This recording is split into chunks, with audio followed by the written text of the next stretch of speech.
조갑제TV 시청자 여러분 안녕하십니까? 저는 조갑제닷컴의 조사별입니다. 2023년 1월 11일 저녁 8시를 가리키고 있습니다.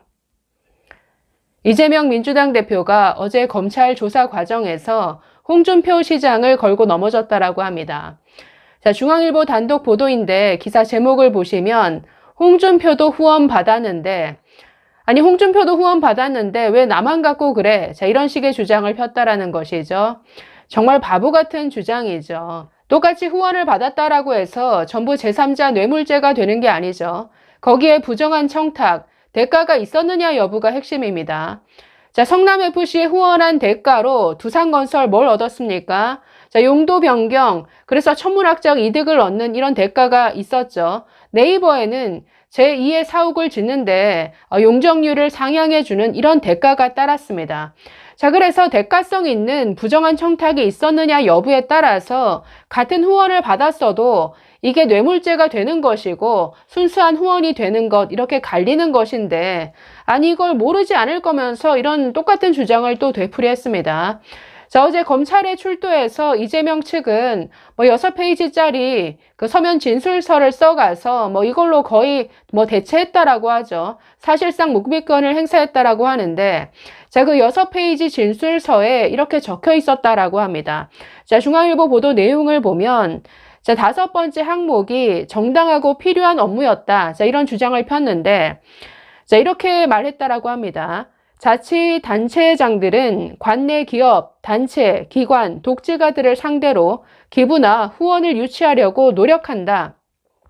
경남FC를 보유한 홍준표 경남지사는 관내 기업들의 후원을 요청하여 수많은 기업에서 수억 원씩 후원을 받아 이를 홍보했다라고 주장했습니다. 자, 그러면서 인천FC를 보유한 인천시장도 관내 기업으로부터 광고를 유치하여 홍보하였으며 이러한 사례는 부지기수다.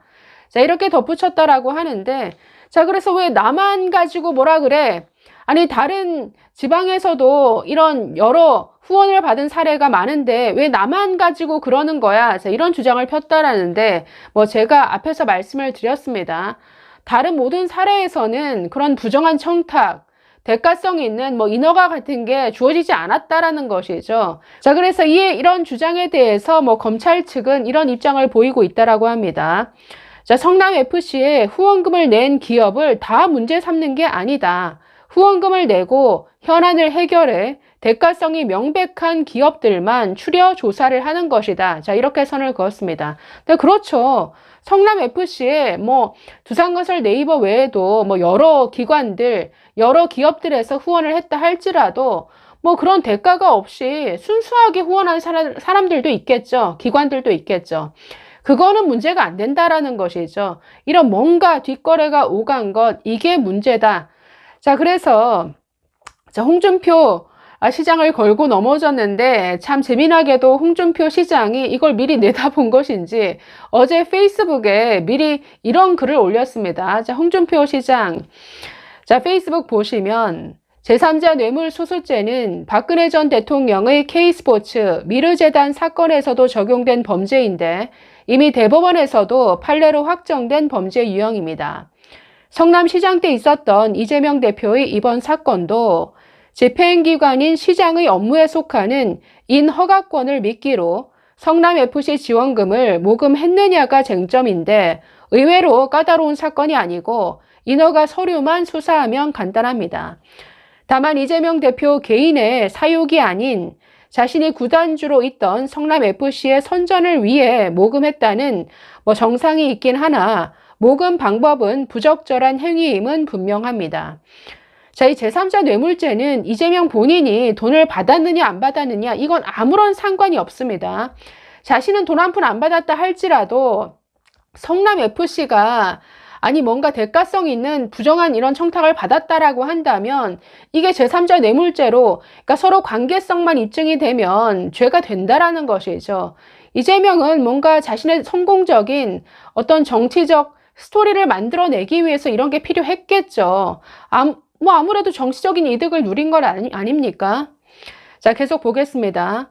경남지사 시절부터 나는 그 법리를 알고 있었고 또 지사는 시장과는 달리 집행기관이 아니고 지원기관이기 때문에 대가성 있는 보답을 해줄 수 있는 행정적인 수단이 없어서 사법적 제재를 피해갈 수 있었지만 지금은 대구FC를 운영하는 구단주로서 집행기관이기 때문에 나는 이런 유형의 오해를 피하기 위해 대구FC 지원금 모금에는 일체 관여하지 않습니다.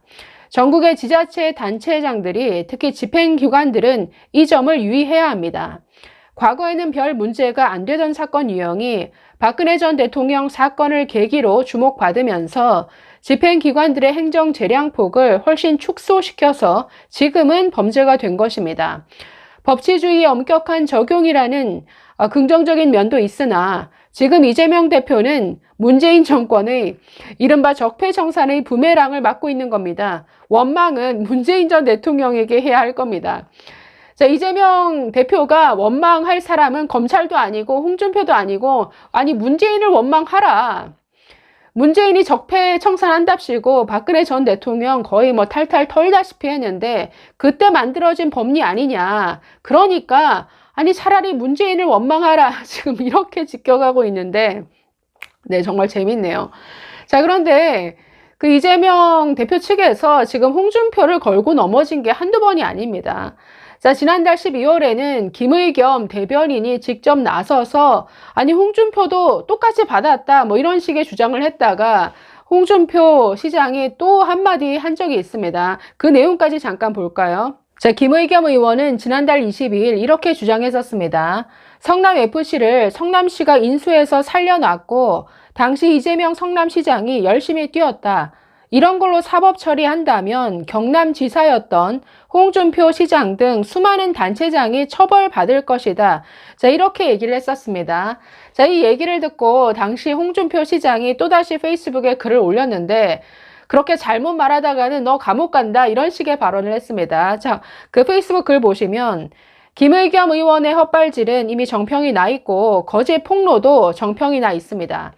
자, 경남지사 시절 경남FC 지원금 모금 운동을 두고 이재명 대표의 성남FC 제3자 뇌물 사건을 동일선상에 두고 지금 떠들고 있는데 내가 한 경남FC 지원금 모금은 이미 문재인 정권 시절 샅샅이 조사해서 내사 종결된 사건이고 이재명 사건은 박근혜의 K스포츠재단과 유사한 제3자 뇌물 사건이라서 소환 통보를 받은 겁니다. 같이 축구단 모금 운동을 해도 이재명 전 성남시장은 178억의 대가성 있는 뇌물을 받았고 내가 모금한 그 성금은 전혀 대가성이 없는 순수한 지원금이었기 때문에 문재인조차도 나를 입건하지 못했던 겁니다. 그 금액도 이재명 전 시장보다 턱없이 적습니다. 자, 김의겸 의원은 법조도 출입한 한겨레 출신 기자로서 그 정도는 알 건데 터무니없이 나를 물고 늘어지는 건 유감입니다. 다시 알아보고 말하십시오. 함부로 자꾸 떠들면 형사처벌 받을 수도 있습니다. 공천 한번 받아보려고 허위 폭로를 계속하면 총선 전에 감옥 갈 수도 있습니다. 자중하십시오. 자, 이렇게 김의겸을 직격하기도 했습니다. 자, 그래서 이재명 참 이런저런 아니 법리적으로 방어를 하면 될 것을 다른 사람까지 물고 늘어가면서 자기 방어를 하고 있습니다. 왜 나만 갖고 그래? 아니 저기도 받았잖아. 저기도 받았잖아. 완전히 다른 케이스죠. 자, 그런데 이런 식의 그러니까 말도 안 되는 이런 주장들을 가지고 계속 지금 여론전을 펼치고 있습니다. 자, 오늘은 또 자신의 지역구로 돌아가서 인천을 여기저기 다니면서 여러 개딸들을 정말 거느리고 다니면서 민생 투어를 빙자한 자기 방어, 자기 선전을 하고 있는데 참 못나 보이죠. 그런다고 해서 이 법의 칼날을 피해갈 수는 없을 것 같습니다. 감사합니다.